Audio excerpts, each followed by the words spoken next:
UPA 2 की तुलना में बेहद छोटा मंत्रिमंडल। उस वक्त 70 थे, लेकिन अब 45 मिनिस्टर्स हैं जो कि मंत्रिमंडल में शामिल हुए हैं, जिन्होंने शपथ ली है। पदभार कल ग्रहण करेंगे, आज की रात गुजरात भवन में ही गुजारेंगे। और जो मंत्रिमंडल में शरीक हुए हैं 45 चेहरे, वो 45 चेहरे इन नरेंद्र मोदी सरकार के आप देख सकते हैं। ये सभी चेहरे जो हैं ये वो 45 चेहरे हैं जो राजनाथ से शुरू होते हैं और आखिर में सुदर्शन भगत तक चले जाते हैं, यानी झारखंड लोहरदग्गा से आने वाले और दिल्ली में बीजेपी के अध्यक्ष पद छोड़कर अब कैबिनेट मिनिस्टर, और सही मायने में तुरंत दूसरे नंबर पर इनकी कैटेगरी है। 7 महिलाएं हैं दरअसल इस पूरे मंत्रिमंडल में। 7 महिलाओं की तस्वीर भी आप देख समझ सकते हैं। सुषमा स्वराज पहले नंबर की कतार में, दूसरे में उमा भारती, नजमा हेपतुल्ला, मेनका गांधी, स्मृति ईरानी, हरसिमरत कौर। ये 7 महिलाएं हैं जो इसमें शरीक हुई हैं। और इसमें एक निर्मला सीतारमण, जो कि हालांकि दोनों जगहों नहीं, अभी लोकसभा राज्यसभा, जाहिर है राज्यसभा में आना पड़ेगा या लोकसभा का चुनाव कहीं से लड़ेंगी, कुछ खाली सीट की जाए। 6 महीने के भीतर ये परिस्थिति होती है कि आपको किसी ना किसी सदन का सदस्य होना पड़ता है। लेकिन हम आपको एक जश्न का माहौल देश भर का जरा दिखला देते हैं, उसके बाद इस चर्चा को आगे बढ़ाएंगे, क्योंकि जश्न हर जगह पर। काशी के घाट पर जश्न है, गांधीनगर में खुद नरेंद्र मोदी के घर पर जश्न है, बीजेपी दफ्तर में तो पूछिए नहीं, इतने पटाखे फूट रहे हैं लगातार कि धुआं ही धुआं। नागपुर इस मायने में बड़ा महत्वपूर्ण हो चला है क्योंकि आरएसएस के प्रचारक के तौर पर नरेंद्र मोदी निकले और प्रधानमंत्री बन गए। हालांकि अटल बिहारी वाजपेयी भी प्रचारक हुआ करते थे, लेकिन नरेंद्र मोदी जिस तरीके से और जिन परिस्थितियों में निकले उसमें बहुत जीवन उन्होंने सार्वजनिक तौर पर वाजपेयी की तरह नहीं जिया।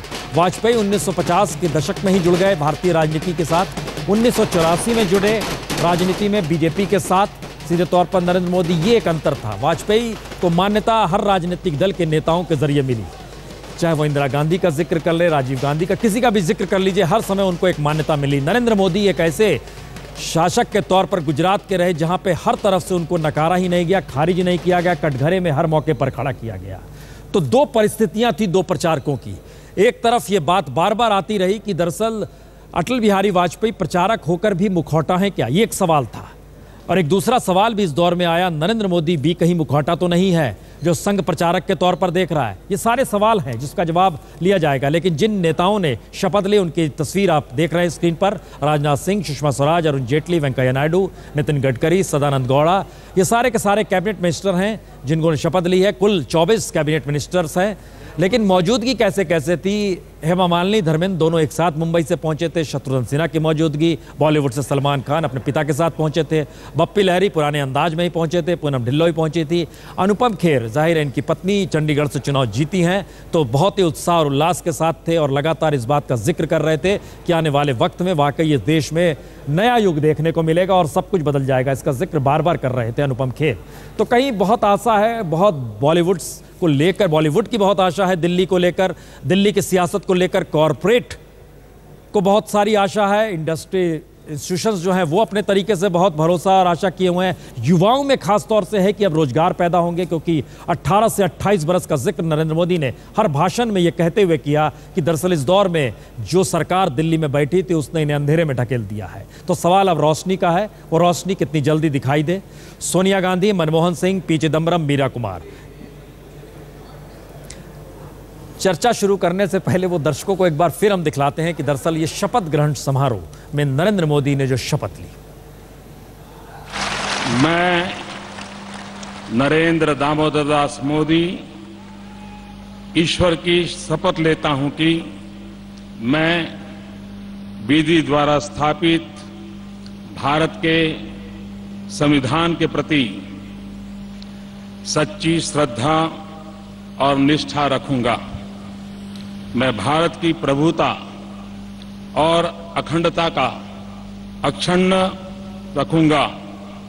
मैं संघ के प्रधानमंत्री के रूप में अपने कर्तव्यों का श्रद्धापूर्वक और शुद्ध अंतःकरण से निर्वहन करूंगा तथा मैं भय या पक्षपात, अनुराग या द्वेष के बिना सभी प्रकार के लोगों के प्रति संविधान और विधि के अनुसार न्याय करूंगा।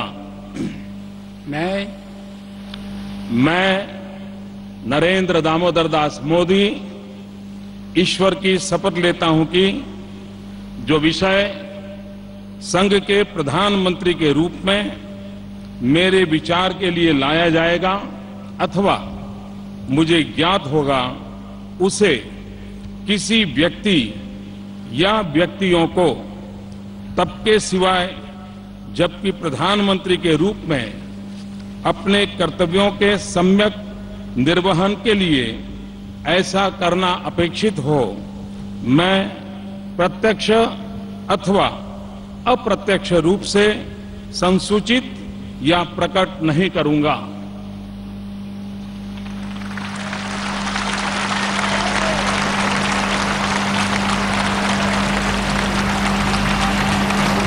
मनमोहन सिंह ने पहली बार यूपीए 1 में जब सत्ता संभाली थी अंग्रेजी में शपथ ली थी। नरेंद्र मोदी ने हिंदी में ली।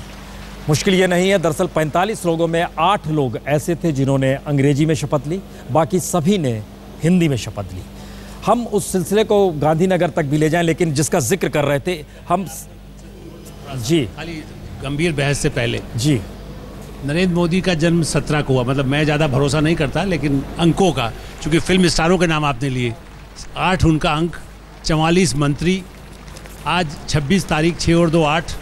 नहीं 44 मंत्री क्यों, 45 मंत्री हैं इनको मिला के 45 जी, नहीं 46 हैं उनको मिला के, नरेंद्र मोदी को मिला के 46 हैं जोड़ करके, शायद या एक आध नहीं आया। नहीं 46 हमारे पास। अच्छा। नाम हम जोड़ते चले हैं। तो मतलब कुछ उन्होंने हिसाब तो ये लगाया था कि शायद जो मेरे पास एक मैसेज उन्हीं के किसी भक्त का आया था, इससे मुझे पता चला कि अंकों का, और इसलिए शायद वो आज उस घर में नहीं जा रहे, कल कोई प्रदोष वगैरह होती है तो तब वो नए घर में प्रवेश करेंगे। तो बड़ा मतलब धार्मिक, अंक शास्त्र, सिनेमा का शास्त्र, व्यापार का शास्त्र, वो कम से कम भारत का रंग यही है आलोक जी। अब मैंने भारत को जिस रूप में देखा जाता है बाहर भी, दुनिया भर में, वैदिक जी आप भी इस पे जरा कमेंट कर दीजिए तो हम जरा आगे सिलसिला बढ़ा दें। वो आंकड़ेबाजी पर जी, मैंने ये ज्योतिष शास्त्र पे कितना भरोसा? ज्योतिष नहीं, तो शुद्ध अंधविश्वास है। अंधविश्वास है। और प्रधानमंत्री तो खैर बड़ा जिम्मेदार व्यक्ति होता है। हमारे सलाह देने वाला मैं किसी को नहीं हूँ भाई, जिसको हाँ दूसरे सलाह दे रहे। मैं तो ये समझता हूँ कि इस अंधविश्वास से नेताओं को तो मुक्त होना ही चाहिए, साधु सन्यासियों को भी मुक्त होना चाहिए। ये शुद्ध अंधविश्वास है, मैं इसको बिल्कुल नहीं मानता हूँ। हम लोगों ने भी अब तय कर लिया है, चैनल पे नहीं दिखलाएंगे ज्योतिष वाला हिस्सा। हाँ, वो बिल्कुल व्यर्थ है, बिल्कुल व्यर्थ है। इसको तय कर लिया जी। लेकिन सवाल हम 1 मिनट उस पर आ रहे हैं, क्योंकि ये बड़ा महत्वपूर्ण सवाल था। नरेंद्र मोदी के सामने जो चुनौती है, जो उम्मीद है, ये सारी चीजें अपनी जगह है, लेकिन क्या नरेंद्र मोदी गुजरात, वाइब्रेंट गुजरात को समझते हुए इस देश को समझ गए?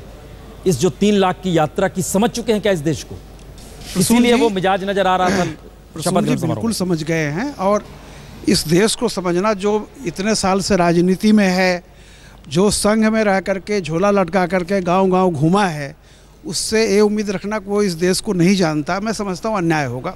अच्छी तरह 1999 में, मेरे ख्याल से 1 मिनट, 1999 में किसी अखबार ने नहीं लिखा था कि दरअसल अटल बिहारी वाजपेयी इस देश को समझ क्यों नहीं पाए, और इकोनॉमिक पॉलिसी जो ट्रैक 2 की अपना ली गई थी उसको लेकर बड़ी बहस हुई थी। प्रसून जी, देखिए क्या होता है कि जीते हुए कैप्टन की हर बात सही होती है और हारे हुए कैप्टन की हर बात गलत होती है। ये शुरू से रहा है, और मैं इसी बात पर आ रहा हूँ कि टीम इन्होंने अपनी चुनी है। किसी और की भी चुनते तो भी परफॉर्मेंस अगर नहीं होगा तो किसी और से नाराज़गी नहीं होगी, मोदी से नाराज़गी होगी। एक बात समझ लीजिए, एक 62 साल के नेता ने 17 से 35 साल का जो यूथ है, जो पावर हाउस है हिंदुस्तान का, उससे एक वादा किया है, अच्छे दिन आएंगे, ये जश्न 48 घंटे का है, सब भूल जाएंगे। इसके बाद रोज़ सुबह अखबार जाएगा और टेलीविज़न जाएगा, एक ही सवाल वो करेगा, जैसे बाप कहता है कि मैं जा रहा हूँ, तुम्हें कैमरा लाऊंगा, तो जाते जाते भी बेटा कहता है कि कैमरा लाओगे ना। ऐसे ही एक सवाल मोदी से हमेशा होगा, अच्छे दिन लाओगे ना, अच्छे दिन आएंगे ना। ये कल से शुरू हो रहा है, और इसकी सारी जिम्मेदारी मोदी की होगी। कैबिनेट में किसको क्या देते हैं, इससे कोई आम जनता का वोटर का मतलब नहीं। परफॉर्मेंस एडिटोरियल लिखा जाएगा इस पे, अच्छे दिन आ रहे हैं। मैं कह रहा हूँ कि वो पूछेगा ना, जिसने वोट क्यों दिया है, अच्छे दिन आएंगे। पुण्य प्रसून, मैं आपसे एक बात कहना चाह रही हूँ। ओके जी।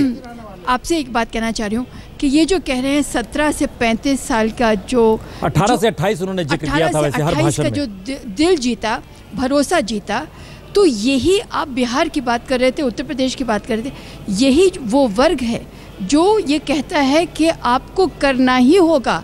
जो नेता हैं उनको जो रास्ते से हटा सकते हैं, इसलिए मोदी सीधा प्रशासक तक जाएंगे। आप भूल गए कि हर प्रांत में, हर प्रदेश में इतनी बड़ी प्रशासन की सेवा है, IAS है, IFS है, जो प्रांतीय सेवा है। तो अब ये है कि वो तो प्रशासक बैठे रहे इतनी देर और कुछ उनको करने को कहा नहीं गया। अब तो एक तुरंत, या जैसे बिहार में कहते हैं तुरंत, आज रात से कल सुबह तक कुछ रिजल्ट आना चाहिए। और ये जो है 18 से 28 तक सब नेतागणों की जाति और धर्म और उनका ऊंच नीच और सब चीज़ धरा का धरा रह जाएगा, क्योंकि अब जो केंद्र है, नरेंद्र मोदी की टीम है या नरेंद्र मोदी का आदेश है, वो सीधा जाएगा प्रशासनिक सेवा की ओर और वो कहेगा कि करिए, वरना। शशिशेखर जी, आप क्या बता रहे हैं? मुझे नलिनी जी की बात में बहुत प्रशासनिक दिक्कतें समझ में आती हैं, लेकिन मुझे रूजवेल्ट याद आ रहे हैं।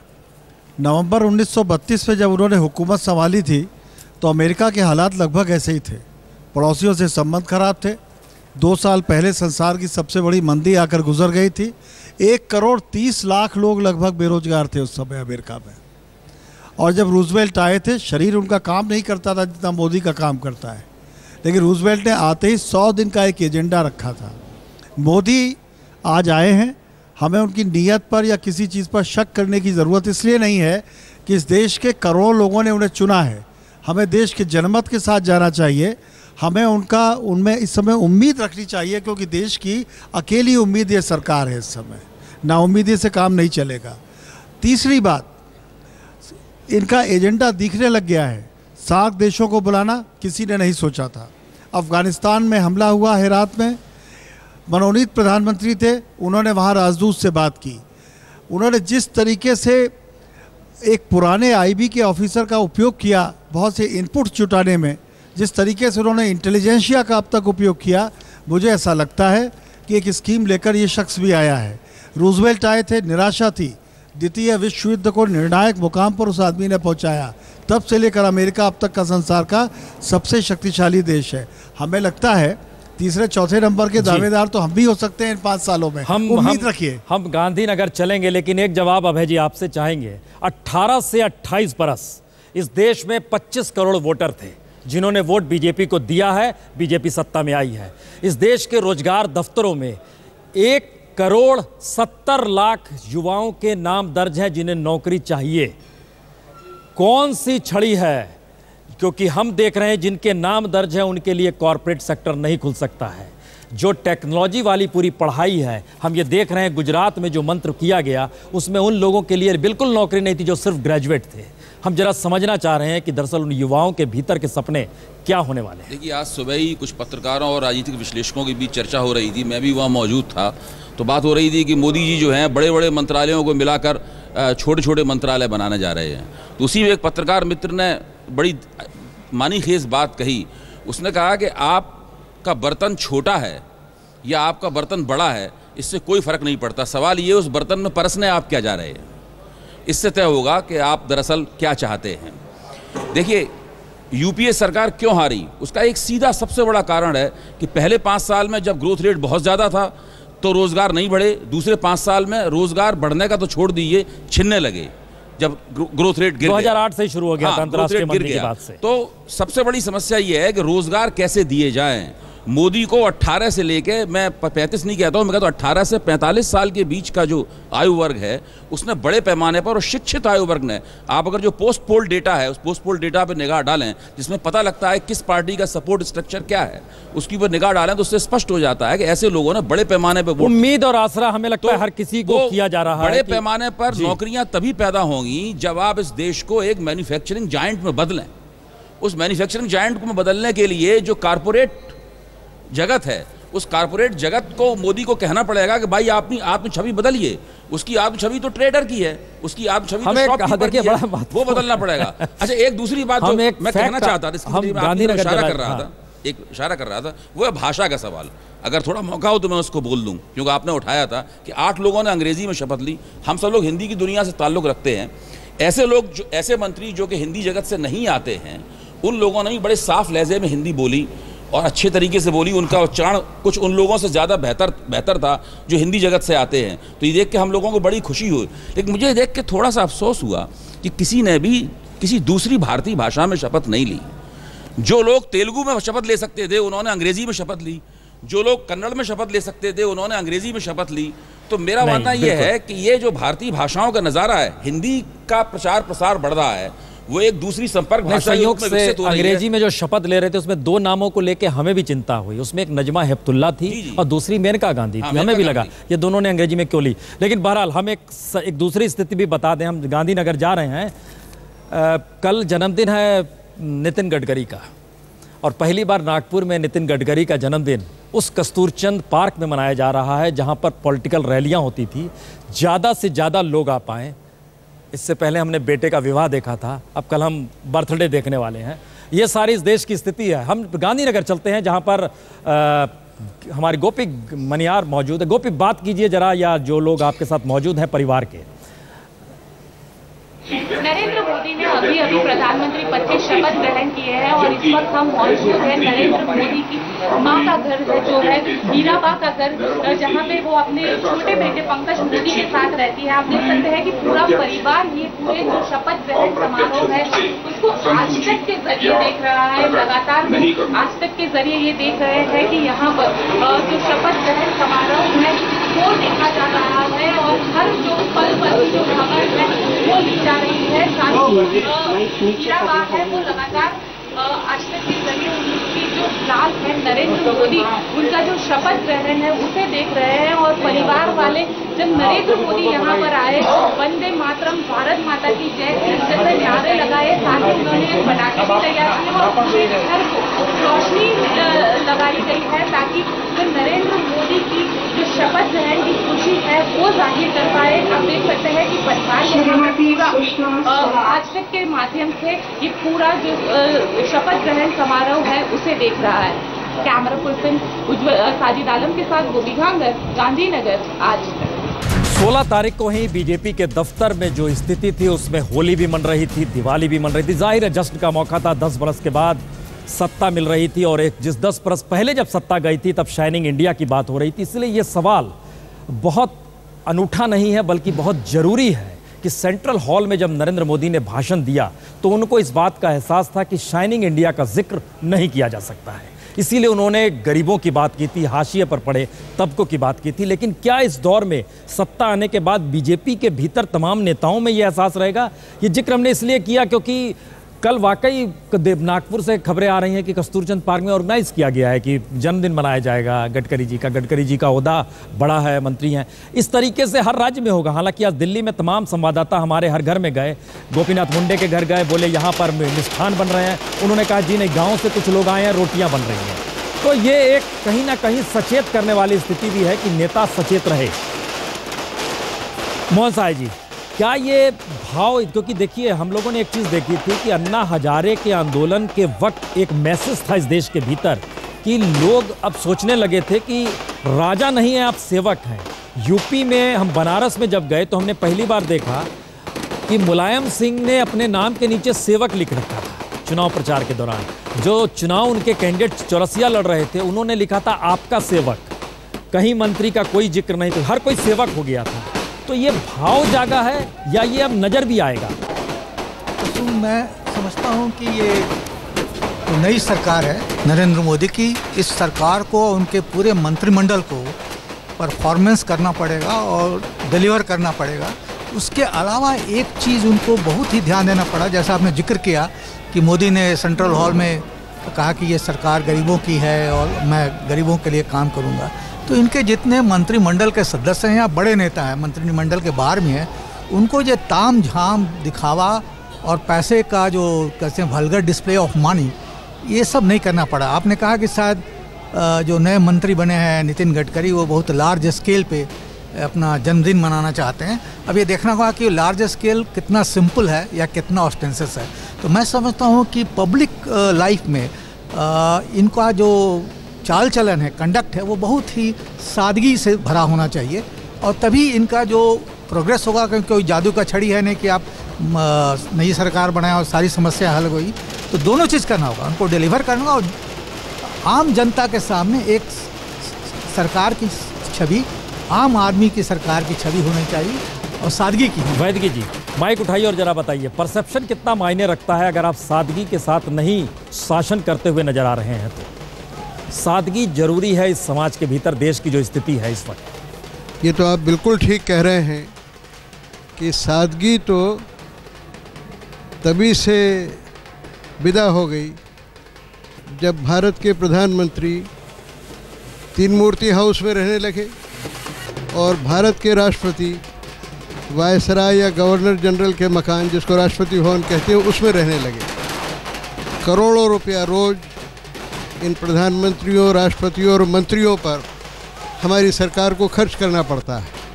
आजकल सुरक्षा की ज़रूरत है, उसको तो मैं मानता हूँ, लेकिन जिस निर्दयता के साथ सरकार के नौकरशाह और हमारे नेता लोग जनता के पैसे को बर्बाद करते हैं, उस पर रोक लगाने का अगर कोई काम नरेंद्र मोदी करे तो वो सबसे पहली छाप होगी हिंदुस्तान की जनता के मन पर।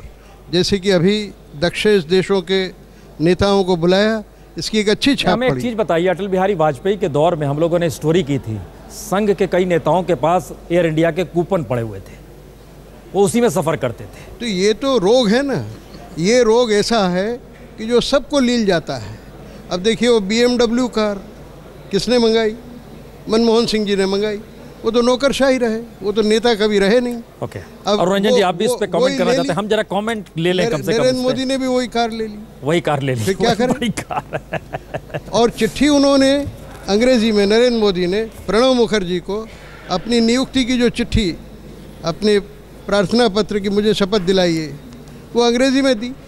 और ये 8 लोगों ने जो अंग्रेजी में शपथ ली, इनमें से शायद एक भी ऐसा नहीं है कि जो अपनी भाषा का उच्चारण ठीक से न कर सके, हिंदी का न कर सके। मैंने मान आप लिया। लिख लिख के सचेत करते रहिएगा कि सचेत रहिए। वो तो मैं लिख रहा हूँ, हम लोग लिख रहा हूँ और बराबर बोल रहा हूँ, जिससे वो कम से कम सरकार को चेताए रखना मेरी जिम्मेदारी है। अरुण जी, परसेप्शन। जब अन्ना आंदोलन के बाद दिल्ली में चुनाव हुआ तो कांग्रेस पिट गई और बीजेपी बच गई, क्योंकि उस समय नरेंद्र मोदी का एक लहर और अन्ना आंदोलन का एक लहर टकरा गया, बचाव हो गया, उनको सीटें आ गई। मेरा अपना ख्याल है कि ये जो भी उसमें इनको यूज़फुल चीज़ें हैं, जैसे इन्होंने इस बार यहाँ लोकसभा का उम्मीदवार दिया, उसमें लोकल्स को दिया या सामान्य लोगों को दिया, आउटसाइडर्स को टाला, उससे चलते बीजेपी ने फ़ायदा उठाया। ये जो नरेंद्र मोदी का उदय है, मेरा ख्याल है ट्रेडिशनल पॉलिटिक्स का एक फिर से अभ्युदय है। इसमें आंदोलन के जो तत्व हैं, उसकी जो काम चलाओ, जिससे काम निकलेगा, उसका इस्तेमाल होगा, और उसका जो दूसरा नैतिक पक्ष है वो नहीं चल सकता।